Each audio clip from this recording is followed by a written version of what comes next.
beberapa dari mereka mengatakan bahwa ini adalah Nabi Muhammad yang datang dari Arab. Nah, bagaimana Pak Esra menjawab?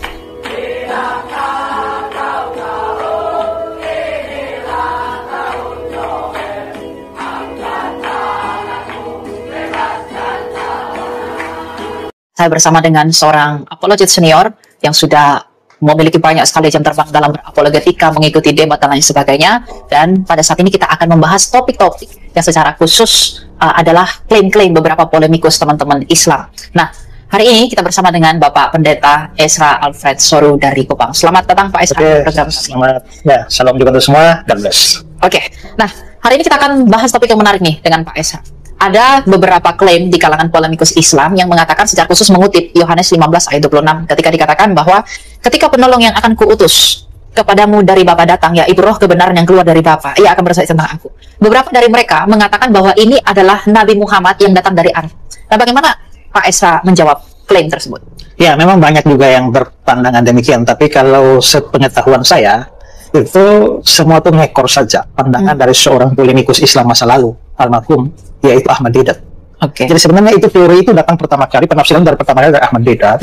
Nah, kebetulan saya ada kutipan dari bukunya itu ya, Combat Kick. Dia bilang dalam kitab suci Al-Quran, Allah yang Maha Kuasa menempatkan nama Ahmad yang merupakan nama lain dari Muhammad dalam mulut Yesus. Nama yang paling umum diterima oleh umat Kristen adalah penghibur. Lalu di bagian yang lain dia bilang kenyataannya secara keinjilan kata roh, kata roh kudus ya, digunakan secara sinonim dengan nabi oleh penulis yang sama dalam 1 Yohanes 4 ayat 1. Di sini roh kebenaran akan menjadi nabi kebenaran. Seorang nabi yang padanya kebenaran dipersonifikasikan. Dia menjalani seluruh hidupnya dengan begitu terhormat dan tekun. Dia telah mendapatkan gelar mulia as-sadiq, orang yang jujur, al-amin, jujur, lurus, dapat dipercaya. Bahkan dari para penyembah berhala di negaranya, orang yang dapat dipercaya yang tidak pernah berbohong. Hidupnya, kepribadiannya, serta ajarannya benar-benar membuktikan bahwa Muhammad adalah penjelmaan dari kebenaran. Al-Amin, roh kebenaran. Nah, jadi itu sebenarnya asal muasalnya itu justru dari Ahmad Deedat ini. Polemikus Islam. Ya. Nah, lalu akhirnya diikuti dan itu kan dianggap hebat ya. Dan pada zaman itu masih jarang muncul apologet-apologet Kristen yang terkenal. Jadi Deedat ini yang kelihatannya berkibar. Ya, apalagi dia dalam perdebatan terkenal dengan Andi Soros. Ya. Nah, tapi sebenarnya begini, kalau kita melihat nih rasanya aneh dengan pandangan demikian, karena salah satu ciri mereka itu adalah mengais-ngais kitab suci kita ya, untuk mencari dukungan bagi nabi mereka atau ajaran mereka. Dan salah satunya adalah mereka mencari nubuatan tentang nabi mereka itu di dalam kitab suci kita dan seringkali memaksa ayat-ayat Alkitab kita. Tanda kutip memperkosa ayat-ayat Alkitab kita supaya dibelokkan ke arah nabi mereka. Padahal kunci sebenarnya ini adalah bahwa memahami konteks. Nah, sekarang saya mau tanggapi dulu ya. Tadi dia bilang bahwa mengapa roh kebenaran itu kok diidentikan dengan nabi. Ya, karena dia bilang bahwa penulis yang sama, yaitu Rasul Yohanes, di 1 Yohanes 4 ayat 1, itu mengidentikan nabi dengan roh. Nah, kalau kita lihat 1 Yohanes 4 ayat 1, oke.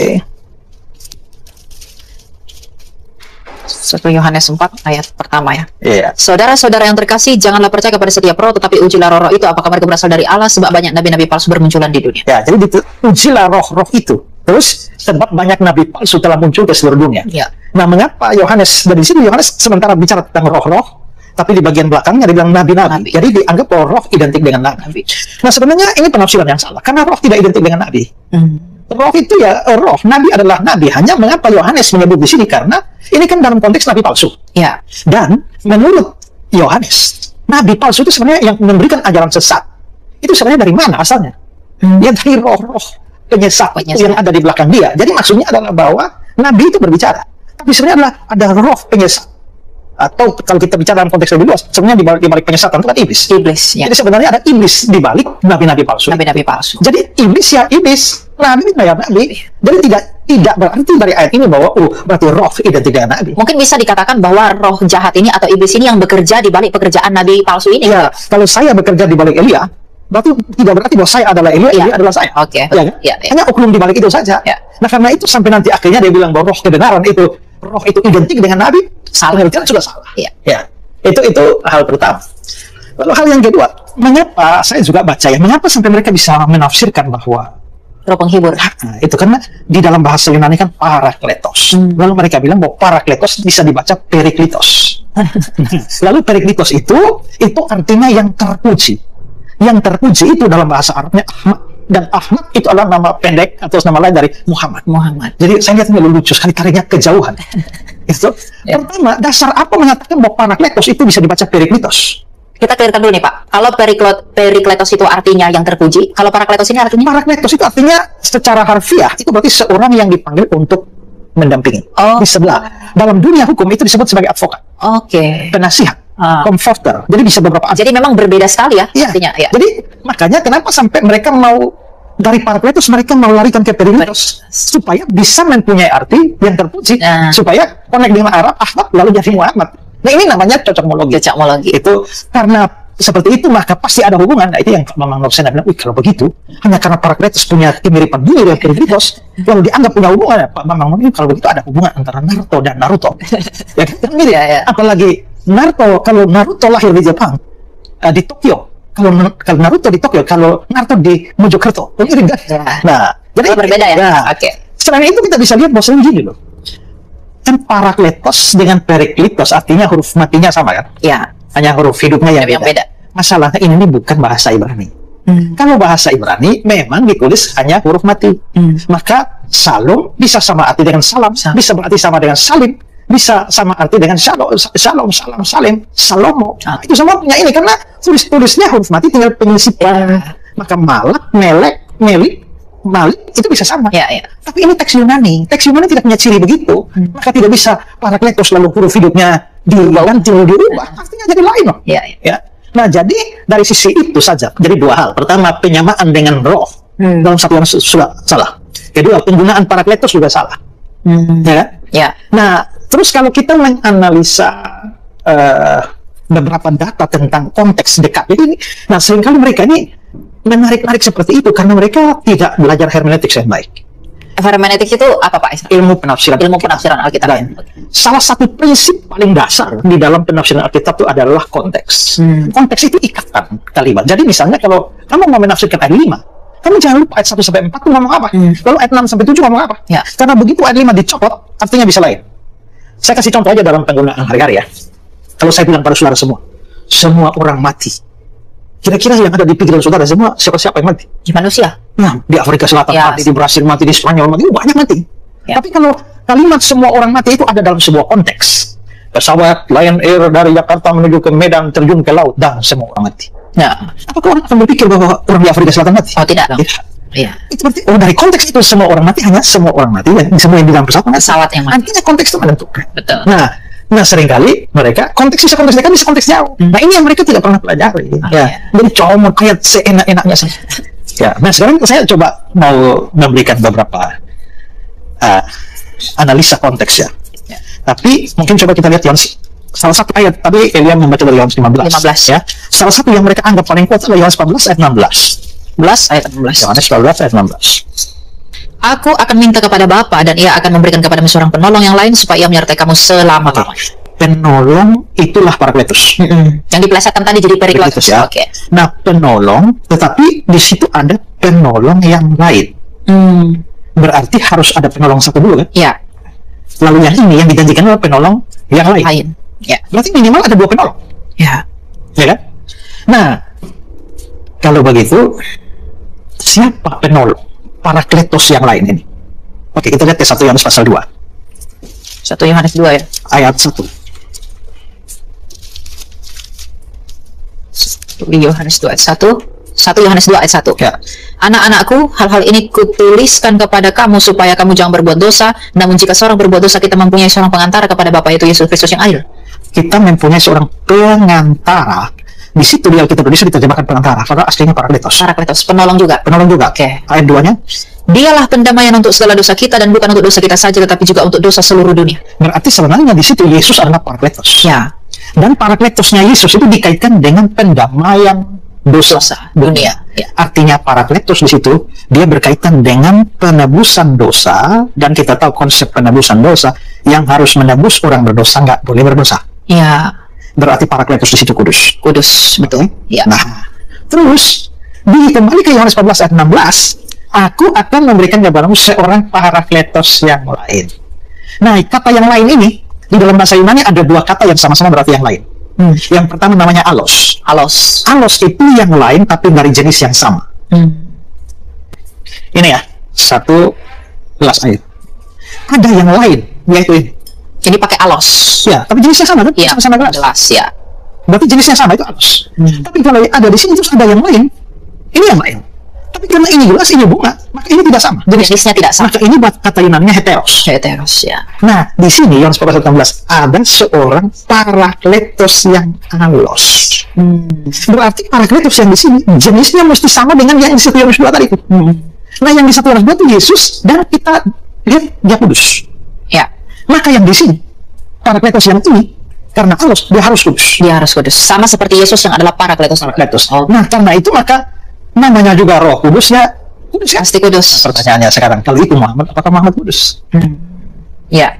Kalau itu Muhammad, apakah Muhammad itu kudus? Ya. Gitu. Karena kalau itu Muhammad, dia harus punya sifat yang sama dengan parakletos yang sebelumnya. Parakletos. Di 1 Yohanes 2 ayat 1. Yang menjanjikan yang lain ini. Ya. Oke. Ya. Jadi yang menjadi penebus dan dia sendiri tidak berdosa. Ya, Muhammad tidak memenuhi kriteria itu. Ya. Nah, ini kalau kita bicara teologis ya. Ya. Sekarang kita masuk kepada konteks yang lebih sempit. Ya. Itu kan Yohanes 14 ayat 6. Ya. Satu ayat setelah itu. 17. Yohanes 14 ayat 17. Yaitu roh kebenaran, dunia tidak dapat menerima dia sebab dunia tidak melihat dia dan tidak mengenal dia. Namun kamu mengenal dia sebab ia menyertai kamu dan akan tinggal di dalam kamu. Ini konteks dekat Yesus bicara pada murid-muridnya. Betul. Kamu mengenal dia. Ya. Kapan Petrus kenal dia? Rasulullah kenal Ya. Muhammad. Karena Ya. sudah kacau dia. Ya. Terus dia menyertai kamu. Kalau dia di sini itu adalah Muhammad menyertai Yohanes, Ya. Muhammad menyertai Petrus, Muhammad menyertai. Pertanyaannya sejak kapan? Oh, sejak kapan? Ya. Kan dia aja belum muncul, bagaimana bisa menyertai kan? Ya, ya, ya. Dan yang lebih fatal adalah dan akan diam di dalam kamu. Apakah Muhammad ada dalam hati Petrus, Yohanes, Yakobus, ya? Nah, Ya, ya. Thomas dan lain-lain. Dan kalau itu kamu di situ diperluas kepada seluruh orang percaya, apakah Muhammad menyertai seluruh orang yang percaya pada Yesus? Ya. Dan Muhammad ada di hati semua orang yang percaya pada Yesus? Ya. Itu menjadi tidak memungkinkan. Ya. Sekarang tadi kan saya bilang konteks, tadi kita maju satu ayat. Ya. Sekarang coba mundur ke ayat 14. Jika kamu meminta sesuatu kepadaku dalam namaku, aku akan melakukannya. Pasal 16. 16. Pasal 16 ayat 14. Oke. Kita maju ke pasal 16. Ayat 14. Ya. Ia akan memuliakan aku sebab ia akan memberitakan kepadamu apa yang diterimanya dari aku. Jadi Parakletos itu akan memuliakan aku, memuliakan Yesus. Muhammad memuliakan Yesus kah? Oh ya.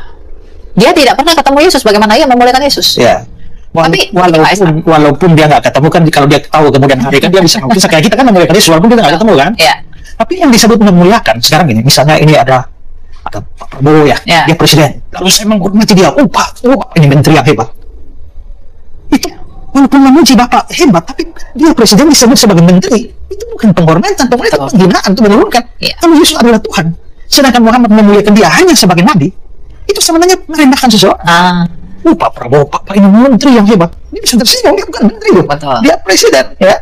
Nah, terus dia memuliakan aku terus. Ia akan memuliakan aku sebab ia memberitakan kepadamu apa yang diterimanya dari aku. Ada data apa Muhammad menerima dan melanjutkan pengajaran Yesus? Ada data apa Muhammad melanjutkan dan menerima pengajaran Yesus? Nah, ini nih jadi pertanyaan nih buat mereka nih, Pak. Justru yang terjadi adalah ajaran dia kok lain dari yang Yesus aja. Oke, ya. Kalau dia memang adalah yang dinubuatkan di sini, kok kita tidak menemukan ada ciri ajaran Yesus seperti dalam kitab suci yang dilanjutkan oleh beliau? Ya. Malah beliau mengajarkan banyak hal yang lain. Ya. Yang bukan hanya berbeda, Tapi bertentangan. Iya. Ya, nah itu repot. Oke, sekarang di pasal 14 maju ke ayat 26. Ayat yang ke-26. Namun penolong yaitu Roh Kudus yang akan diutus oleh Bapa dalam namaku, dialah yang akan mengajarkan segala sesuatu kepadamu dan mengingatkan kamu akan semua yang telah kukatakan kepadamu. Ya, dialah yang mengajarkan segala sesuatu. Ya, dan mengingatkan kamu. Kok kita nggak pernah lihat ya ada data Muhammad mengingatkan apapun yang dikatakan oleh Yesus ya? Ya. Jadi dari sini kita dan itu tadi pasal 14 ya. 14 ya. Coba sekali lagi ayat 26. Namun penolong yaitu Roh Kudus yang akan diutus oleh Bapa dalam namaku, dialah yang akan mengajar segala sesuatu kepadamu dan mengingatkan kamu akan semua yang telah kukatakan kepadamu. Oke, dari konteks ini ya. Lalu juga pasal 15 ayat 26 lagi. Ayat 26 pasal ke-15. Ketika penolong yang akan kutus kepadamu dari Bapa datang, yaitu Roh kebenaran yang keluar dari Bapa, ia akan bersaksi tentang aku. Bersaksi tentang aku. Aku mengajar begini. Aku adalah Esra. Ya. kalau kamu datang dan bersaksi tentang aku, kamu omong aku lain dari yang ekstra sesungguhnya. Ya. Kamu bersaksi tentang aku, kamu menyangkali aku. Menyangkal. Betul. Dan menurut saya Muhammad menyangkali Yesus Dengan pengajaran. Ya. bukan bersaksi tentang Yesus. Betul. Kalau kesaksian dari kitab suci, bahkan rasul-rasulnya Yesus yang tiap hari makan, tidur, bangun, belajar, semua seragam Yesus Tuhan, Yesus Allah, tiba-tiba datang seseorang yang dijanjikan dan dia hanya nabi, masa itu bersaksi tentang Yesus? Ya. Itu lain. Dan ingat bahwa konteks dari Yohanes 14, 15, 16 yang kita baca ini, Yesus menjanjikan penghibur karena, coba 14 ayat 1 coba. Janganlah gelisah hatimu, percayalah kepada Allah, percayalah juga kepadaku. Berarti mereka lagi gelisah tuh, murid-murid. Maka seluruh pasal 14 ini dibicarakan dalam rangka mengatasi kegelisahan murid-murid. Kegelisahan murid. Kenapa kok mereka gelisah? Karena Yesus bicara bahwa dia akan pergi. Pergi di sini punya dua tafsiran. Mati.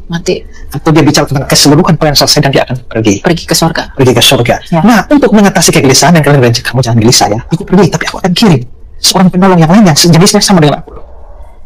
Ya kan?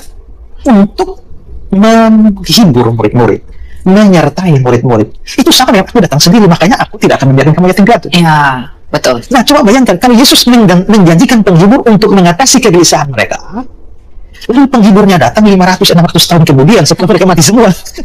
Lalu mereka mendapatkan penghiburan apa? Ya, oke. Di konteks itu maka penghibur harus segera datang. Setelah Yesus pergi, dia harus segera datang. Dan itu cocok dengan Roh Kudus, karena begitu Yesus naik ke surga, dia langsung datang. 10 hari kemudian. Ya. Maka murid-murid dapat penghiburan. Ya. Itu 500 tahun kemudian baru datang. Waduh, penghiburan apa yang diberikan untuk mengatasi kegelisahan para murid ya? Karena konteksnya ini mengatasi kegelisahan murid. Nah, jadi inilah namanya, kalau hermeneutis itulah konteks. Nah, jadi kelihatannya mereka ini nggak terlalu ngerti konteks, bukan nggak terlalu ngerti sama sekali, nggak ngerti. Lalu akhirnya yang kedua ada yang clear dan kira-kira bisa ditarik ke Muhammad. Baik, jadi teman-teman, dari penjabaran Pak Esra tadi luar biasa ya, kita melihat bahwa klaim yang mengatakan bahwa roh kebenaran, roh penghibur dalam Alkitab itu hanyalah klaim yang muncul tanpa pengertian yang benar. Yang pertama sudah salah kaprah, adanya persamaan antara roh dan nabi. Yang kedua juga sudah salah tentang pemelesetan kata parakletos dan perikletos yang memang punya makna yang berbeda. Lalu yang paling penting, mereka yang mengklaim bahwa roh penghibur, roh kebenaran ini adalah Muhammad, itu karena mereka tidak melihat konteks. Seperti yang kita pelajari tadi, ada konteks dekat, ada konteks jauh. Yang paling penting, yang bisa kita tarik dari hal ini sebagai kesimpulan kita adalah roh kebenaran ini dikatakan bahwa ia adalah seorang penolong yang lain, yang sejenis dengan Kristus, yang sejenis dengan Yesus Kristus. Artinya kalau Tuhan Yesus tidak bernoda, Tuhan Yesus tidak berdosa, maka penolong yang lain pun ini tidak boleh berdosa. Nah, pertanyaannya, apakah Muhammad tidak berdosa? Apakah Muhammad juga tidak bernoda? Lalu yang berikutnya, kalau penolong yang lain ini yang akan datang sebagai penghibur ini adalah sebagai jawaban atas kegelisahan hati para murid. Pertanyaannya, apakah Muhammad ini memang datang untuk menjawab kegelisahan para murid? Sedangkan Muhammad sendiri datang ya kurang lebih 700 tahun setelah Yesus Kristus datang ke dunia ini. Dan yang paling penting adalah roh kebenaran penghibur yang dimaksudkan oleh Tuhan Yesus ini dikatakan akan diam di dalam para murid. Nah, pertanyaannya, Muhammad aja belum datang, bagaimana dia bisa diam? Jadi memang kesimpulan kita adalah memang benar. Satu lagi tuh, dia harus bersaksi tentang Yesus. Betul. Seperti kesaksiannya para rasul. Nah, apakah pertanyaannya, apakah kesaksian Muhammad sesuai dengan kesaksian para rasul? Saya pikir tidak sama, bahkan bertentangan ya Pak Esra. Oke. Jadi memang roh penghibur, roh kebenaran yang dikatakan dalam Alkitab sama sekali bukanlah Muhammad yang adalah nabinya teman-teman Islam. Dalam hal ini menjadi clear dan tidak ada tentu yang menjadi penghambat bagi kita untuk mengurangi rasa kepercayaan kita bahwa roh penghibur di sana yang pasti dan ya dan amin adalah Roh Kudus. Ya, dan karena Roh Kudus itu disebut sebagai alos dengan Yesus. Tadi sudah ya, satu sisi harus kudus, tapi yang kedua karena kita Kristen percaya Yesus adalah Tuhan, ya Allah. Dan kalau Roh Kudus itu harus alos, sejenis dengan Yesus, dia harus Tuhan, harus Allah. Ya, tidak bisa lain. Betul. Kenapa tadi saya tidak terapkan ini? Karena mereka akan menyangkal, oh, Yesus kan bukan Tuhan dan bukan Allah, karena itu tidak bisa cocok kalau ini. Tapi kalau dari sudut pandang Kristen, kalau Yesus adalah Tuhan dan Allah, ya, dan itu tidak bisa tidak, karena juru selamat harus Tuhan, penebus penghapus dosa harus Tuhan sendiri. Karena itulah maka Roh Kudus pasti adalah Tuhan, dan itu menjadi salah satu dasar yang menopang doktrin Tritunggal kita. Ya, yang pasti adalah itu bukan Muhammad. Nah, kita bersyukur bahwa kita punya dua penolong, ya. Kita punya dua penghibur, dua parakletos. Satu parakletos telah menebus kita dan pergi ke surga, tapi satu parakletos tetap diam di dalam hati kita. Dan ingat, kesaksian benar dari Roh Kudus harus memuliakan Yesus, ya. Dan kita juga bisa melihat bahwa Roh Kudus bisa menyertai selama-lamanya karena dia Tuhan. Nah, kalau yang satu ini bagaimana menyertai selama-lamanya? Dia nggak bisa menyertai orang-orang yang sebelum dia, Dan setelah dia mati, sesudah dia bagaimana dia menyertainya. Ya. Tapi kalau Roh Kudus adalah Allah, ya dia pasti bisa menyertai selama. karena memang dikatakan ia akan menyertai kamu selama-lamanya. Ya. Baik, teman-teman, saya pikir tidak ada keraguan bagi kita untuk percaya bahwa roh kebenaran yang dikatakan di sini adalah Roh Kudus itu sendiri yang adalah Tuhan dan Allah kita, yang adalah pribadi ketiga dari Allah Tritunggal, dan yang paling penting itu bukanlah Muhammad. Menyatakan bahwa Islam adalah agama penyempurna dari agama-agama sebelumnya. Nah, Pak Esra, gimana nih kita menanggapi beberapa polemikus Islam yang mengatakan bahwa Islam itu adalah agama penyempurna dari agama-agama sebelumnya, dalam hal ini termasuk kekristenan? Ya, kalau kita membicarakan tentang ada suatu agama yang datang belakangan menjadi penyempurna agama sebelumnya, Ya. maka kita membicarakan itu dalam konteks wahyu. Ya, wahyu itu apa sebenarnya? Revelation itu adalah penyataan, bukan pernyataan ya, penyataan, kata dasarnya nyata. Penyataan diri Allah dan kebenaran-kebenaran tentangnya. Ya. Ya, benar. Tanpa wahyu orang tidak bisa kenal Allah. Ya, maka Allah harus menyatakan dirinya. Maka kita kenal namanya general revelation, wahyu Allah secara umum. Allah perkenalan namanya umum, maka itu untuk semua orang dan mencakup hal-hal yang umum saja. Ya, misalnya dalam Mazmur pasal 19, langit menceritakan kemuliaan Allah. Oh, berarti orang bisa tahu kemuliaan Allah dari langit. Dari langit. Nah, berarti Allah menyatakan dirinya melalui semesta Allah. Waktu lihat alam kita bisa kenal Allah. Bila aku lihat bintang gemerlapan. Nah, setelah aku lihat semua, tiba-tiba aku dapat wahyu pengetahuan tentang Allah. Ya, aku memuji kebesaran. Oh, berarti saya lihat alam, saya bisa tahu kebesaran Tuhan. Ya. Tapi ada yang namanya special revelation. Special revelation namanya special, maka itu diberikan kepada orang-orang khusus saja tentang hal-hal yang khusus. Jadi kalau saya lihat langit, saya bisa tahu Allah itu besar. Saya bisa tahu Allah itu ada. Saya bisa tahu Allah itu maha kuasa. Saya bisa tahu bahwa Allah itu maha baik. Tapi lihat pohon, saya bisa lihat bunga. Oh, Tuhan ini luar biasa ya, bisa cipta bunga ya. Tapi lihat bunga bagaimanapun, dari sudut manapun, saya nggak akan tahu tentang Tritunggal. Ya. Saya nggak akan tahu bahwa surga itu ada. Ya kan? Ya. Lihat bintang, saya bisa kagum Tuhan maha kuasa. Tapi lihat bintang, saya nggak tahu, saya orang berdosa. Berarti butuh yang namanya wahyu khusus. Wahyu khusus, ya. Nah, wahyu khusus diberikan ini ada banyak sifat. Salah satu sifatnya itu adalah progresif. Jadi Tuhan tidak kasih wahyu itu secara lengkap. Langsung begitu aja gitu. Langsung pada seluruh kebenaran tentang dirinya, tidak diberikan pada satu masa tertentu Ya. untuk sekelompok orang. Nah, maka dia memberikan wahyu itu secara bertahap. Ya kan? Oh, kepada ini dikasih dikit, dikasih dikit, dikasih dikit, sampai pada satu titik, maka wahyu itu menjadi lengkap. Oke. Dari sudut pandang ini, sudut pandang wahyu inilah, makanya orang bisa, yang datang ini, dia menyempurnakan yang sebelumnya, menyempurnakan sebelumnya. Nah, maka sekarang muncul pertanyaan begini, kalau ini muncul duluan, yang ini datang, ini bisa menyempurnakannya ini. Ya. Gitu? Datang satu lagi, yang ini bisa menyempurnakan yang ini. Ya. Datang satu lagi, yang ini bisa menyempurnakan yang ini. Tapi kan wahyu progresif itu kan harus final. Final. Maka pada satu titik dia harus final, selesai. Lalu tiba-tiba muncul satu lagi, yang padahal yang ini sudah final. Tiba-tiba yang satu datang bahwa ini menyempurnakan. Yang ini sudah sempurna, sudah final, apalagi yang disempurnakan. Ya. Maka pertanyaan kita sekarang, ya, kalau dibilang bahwa Islam datang menyempurnakan Kristen, kita tinggal lihat dulu, ya kan? Apakah memang kekristenan menunjukkan ciri ketidaksempurnaan wahyu? Sehingga membuka kemungkinan bahwa yang datang setelah Kristen dia menyempurnakan. Ya. Tapi kalau ternyata di dalam kekristenan sudah menunjukkan ciri kepenuhan, full dan selesai, terus yang muncul belakangan ini apa? Dia penyempurna atau jangan-jangan penyimpangan? Ya. Nah, penyimpangan. Nah, sekarang kita ambil contoh ya. Salah satu yang penting di dalam urusan wahyu itu berkenaan dengan keselamatan. Ya. Nah, dalam wahyu-wahyu sebelumnya, kita kan lihat kalau di dalam agama Yahudi ya, Yahudi. Allah memberikan wahyu kan? Betul. Tapi wahyu itu diberikan di dalam kadang-kadang eksplisit, kadang-kadang dalam banyak simbol, banyak tipe dan gambaran. Ya. Kalau dia berikan tipe dan gambaran, maka memang harus ada penyempurnaannya. Nah, karena itu maka di dalam perjanjian lama ada banyak nabi nih, bicara nih ya, bernubuat dan macam-macam. Nah, sekarang coba kita lihat Ibrani pasal 1. Ibrani pasal yang pertama. Ibrani 1 ayat 1 dan 2.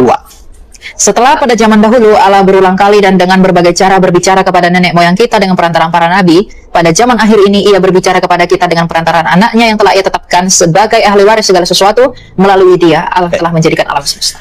Pada zaman dahulu Allah berulang kali dengan berbagai cara berbicara kepada nenek moyang kita melalui nabi-nabi. Berarti apa sih wahyu? Nabi-nabi kan?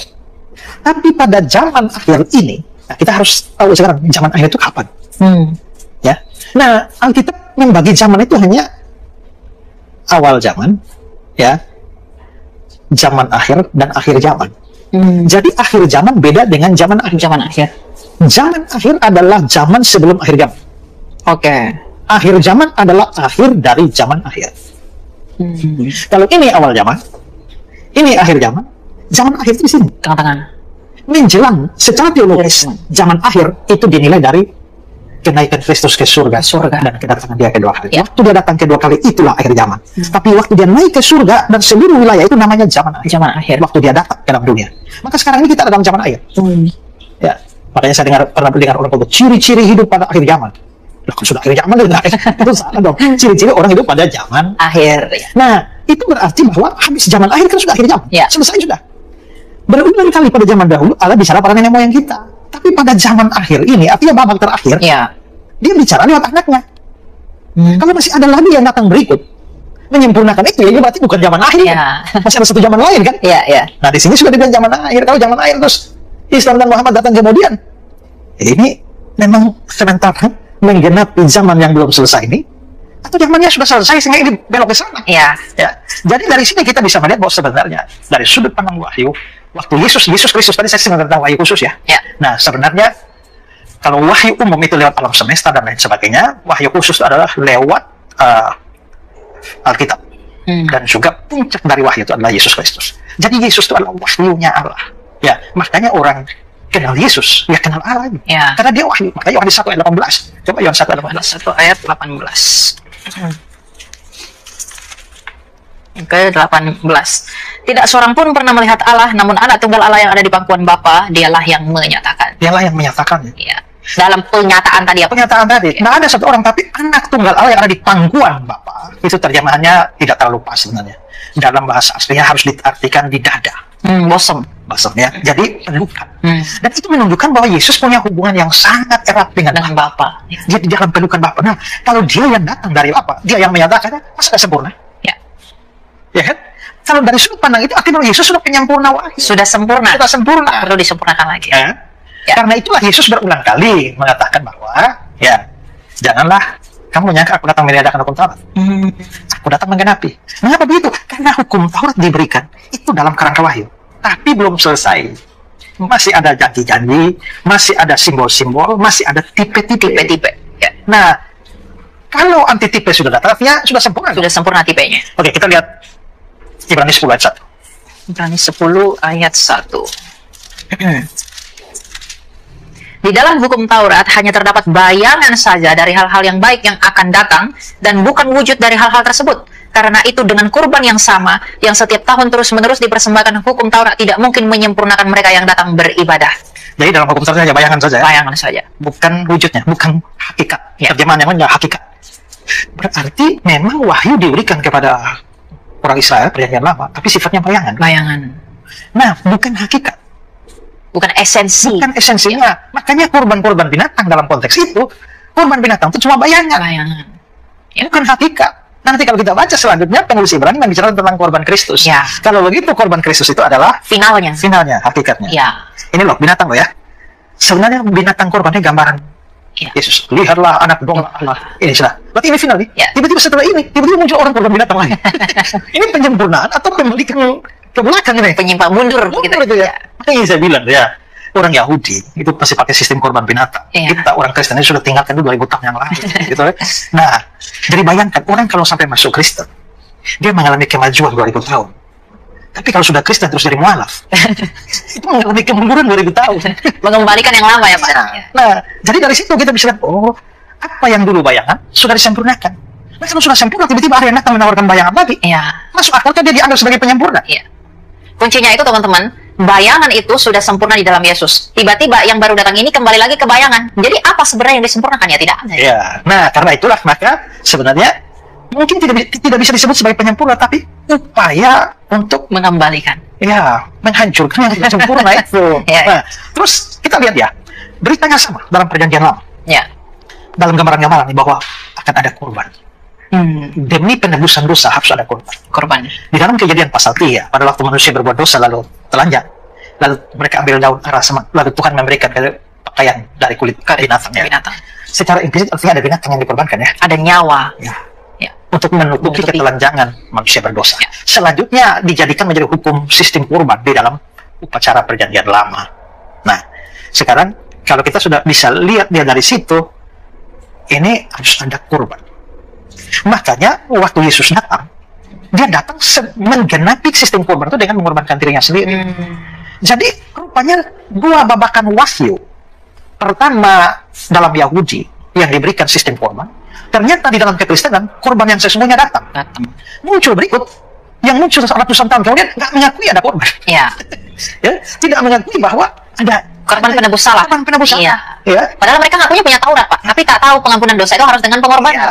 Jadi ini tiket Kristenan adalah berita tentang salib. Salib. Ya, berita tentang salib Yesus yang mati dan bangkit yang menebus orang berdosa. Ya. Sementara yang satu ini menyangkali penyaliban yang merupakan inti dari rencana keselamatan. Maka bagaimana dia bisa dianggap sebagai Penyempurna. Ya. Itu bukan penyempurna, penyimpangan itu namanya. Iya, iya, iya. Penyimpangan.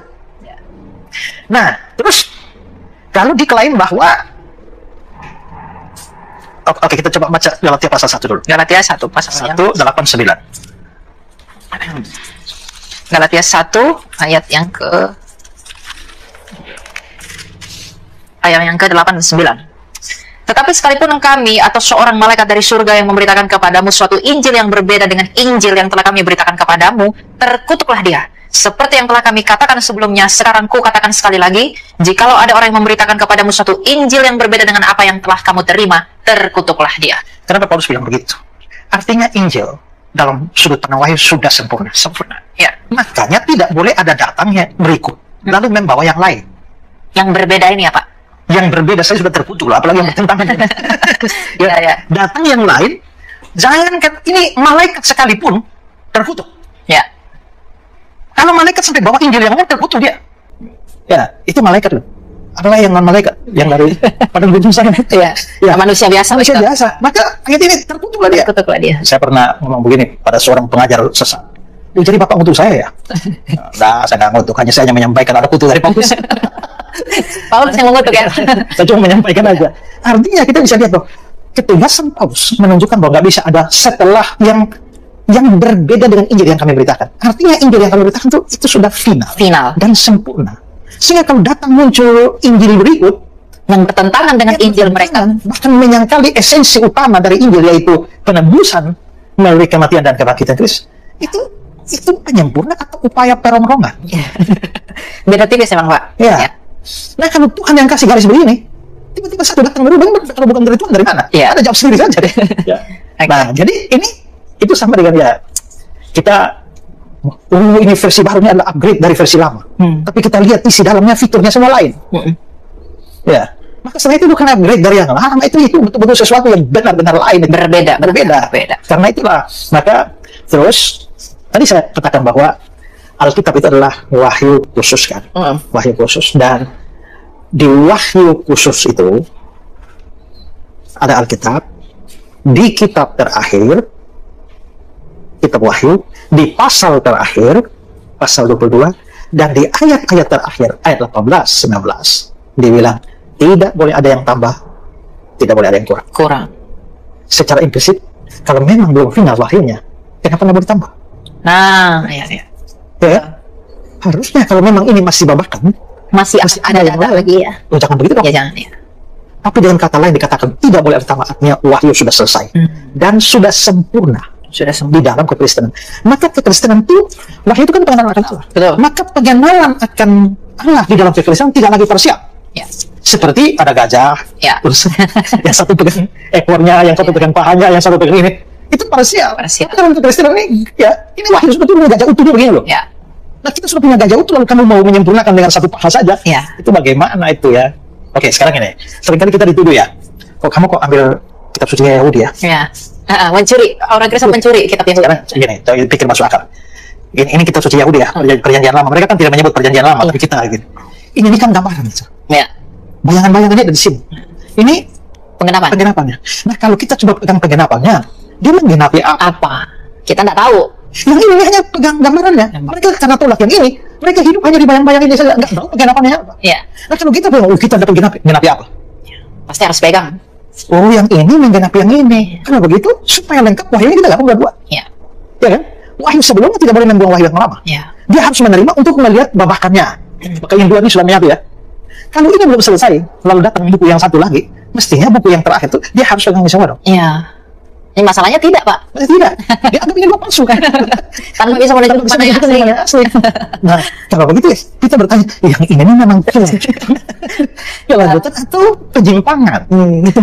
Ya. Yang orang pasti tahu jawabannya, ya kan? Ya. Nah, karena itulah maka sebenarnya adalah klaim yang tidak berdasar. Dilihat dari sejarah wahyu bahwa yang datang belakangan ini itu adalah kegenapan dari penyempurna dari yang sudah sempurna. Yang sudah sempurna nggak perlu penyempurnaan lagi. Oke. Gitu. Jadi teman-teman, dari apa yang disampaikan Pak Esra tadi luar biasa ya. Tapi ada satu hal yang tadi Pak Esra katakan bahwa tidak boleh ditambah dan tidak boleh dikurangi karena itu udah final. Itu bukan pendapat Pak Esra. Ada ayatnya, kita baca dalam Wahyu 22 ayat 18. Aku bersaksi kepada setiap orang yang mendengarkan perkataan nubuat kitab ini, jika seorang menambahkan sesuatu kepada perkataan ini, Allah akan menambahkan kepadanya malapetaka yang terus dalam kitab ini. Dan jika seorang mengurangkan sesuatu dari perkataan ini, Allah akan mengambil bagiannya dari pohon kehidupan. Jadi logikanya begini, wahyu ini kan penutup dari perjanjian baru, penutup dari Alkitab.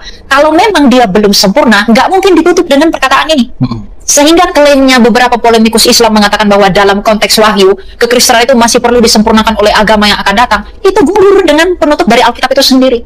Jadi kita nggak bisa menerima bahwa Islam itu adalah agama penyempurna, apalagi kekristenan, karena memang kekristenan itu sendiri seperti yang Pak Esra sampaikan sudah final dan menggenapi semua apa yang ada di perjanjian lama. Tapi ini satu lagi Pak Esra, mereka ini seringkali kebingungan bahwa perjanjian lama itu, perjanjian baru adalah perjanjian lama yang diubah-ubah. Sehingga mereka selalu bilang, kitab kalian itu udah diubah-ubah, ada perjanjian lama, ada perjanjian baru. Seakan-akan perjanjian baru ini adalah perjanjian lama yang diupdate-update, ditulis jadi baru gitu. Ya, itu kan kebodohan saja. Karena tidak memahami apa makna istilah itu, ya kan? Harusnya adalah kalau kamu mau memahami istilah itu, tanyalah pada orang yang menggunakannya. Bukan kamu ciptakan angan-angan sendiri tentang itu, lalu kamu serang sendiri. Itu kamu tidak pernah melawan kami, kamu pernah lawan dirimu sendiri. Lawan konsepmu sendiri, ya kan? Nah, jadi orang awam yang baca saja tahu bahwa itu memang isinya tuh berhubungan, tapi bukan diganti. Ya, bukan diedit. Jadi perjanjian lama diganti, jadi beritanya lain kok, cerita kisah-kisahnya lain kok. Ya, jadi saya kira itu hanya ya, jangan terlalu bodoh seperti itulah. Ya, bodoh sih bisa saja sih, tapi jangan bohong semua. Tapi kan ada frasa yang mengatakan mualaf itu cerdas. Itu gimana Pak Esra menanggapi itu? Cerdas dalam hal apa? Iya. Ya. Justru kalau saya malah sepanjang sejarah saya tidak berkecimpung dalam dunia apologia. Saya kok belum menemukan ada mualaf yang pintar ya. Rata-rata bodoh semua. Ya, cara mereka menafsirkan Alkitab saja menunjukkan bahwa di dalam kekristenan mereka nggak ngerti apa-apa. Tapi seolah-olah ketika keluar berbicara paling tahu. Iya. Saya ini tiap hari baca dan belajar Alkitab, ya, secara serius. Nah, lalu melihat bahwa ini mualaf-mualaf begitu ngomongnya dan menyerangnya kok menyerang anak sekolah minggu, ya, itu terlihat bahwa dia bahkan bukan ya orang awam saja tidak ini, apalagi pakar. Ya. Jadi sebenarnya kalau orang model saya tiba-tiba jadi mualaf itu baru heboh. Ya, tapi yang tidak paham-pahamnya ya, kan kita kan biasa acara tanya coba tanya begitu. Mereka kan tanya-tanyanya orang awam yang sebenarnya terlalu gampang dijawab itu ya. Itu ya. Jadi karena itu juga untuk semua yang Kristen ya, perlu saudara kita ketahui bahwa kebenaran final itu sudah dinyatakan dalam Yesus Kristus. Nah, karena itulah maka saudara yang hanya Kristen-Kristenan saja, yang KTP-nya saja Kristen, tapi saudara nggak pernah memiliki Yesus secara pribadi sebagai juru selamat, nggak ada guna saudara di Kristen, tetap mati masuk neraka. Ya, karena itu saudara harus pastikan bahwa saudara memang memiliki Yesus sebagai juru selamat yang sungguh-sungguh supaya saudara diselamatkan. Ingat, rasul saja bisa tidak selamat loh, yaitu Yudas Iskariot. Kalau rasul saja bisa tidak selamat, pendeta bisa juga itu. Ya, majelis gereja bisa, jemaat apa lagi? Ya, jadi bukan kekristenan kita, KTP kita, ya, tapi iman. Itu pertama. Kedua, untuk saudara yang terombang-ambing dan mau jadi mualaf, ya, jangan buang seng emas di tangan ganti dengan seng. Ya, karena kalau wahyu itu sudah final di dalam Kristus, kamu lepas itu, justru kamu berbalik. Itu makanya saya bilang tadi itu menunggu 2000 tahun. Jangan melakukan kebodohan itu. Dan yang ketiga, yang mungkin pernah karena kebodohan sudah terlanjur jadi mualaf, saudara baliklah, minimal masih bernapas, itu masih ada kesempatan. Sebelum saudara jadi almarhum dan almarhum dan nasib kekamu sudah ditentukan. Ya, segera balik supaya saudara mendapatkan pengenalan yang benar, dan paling penting adalah mendapatkan penebusan dalam Kristus Yesus dan keselamatan kita. Oke, on point teman-teman. Bagi yang sudah terhilang, kembalilah, karena keselamatan hanya ada dalam Kristus Yesus, dan pasti dan sangat pasti Islam bukanlah agama penyempurna dalam iman kekristenan, karena Kristen sudah sempurna dan tidak perlu lagi ditambah-tambah dan dikembalikan ke ritual yang lama. Demikian yang dapat kami sampaikan dalam bincang kami dengan Pak Ezra Soru pada hari ini di program 3 Hari Channel bersama saya, Lemaran. Kami pamit untuk diri. Jangan lupa untuk selalu nantikan program-program terbaru kita agar kita semakin mengerti dan semakin mencintai betapa agung dan betapa mulianya Allah kita yang hidup di dalam Tuhan kita, Yesus Kristus.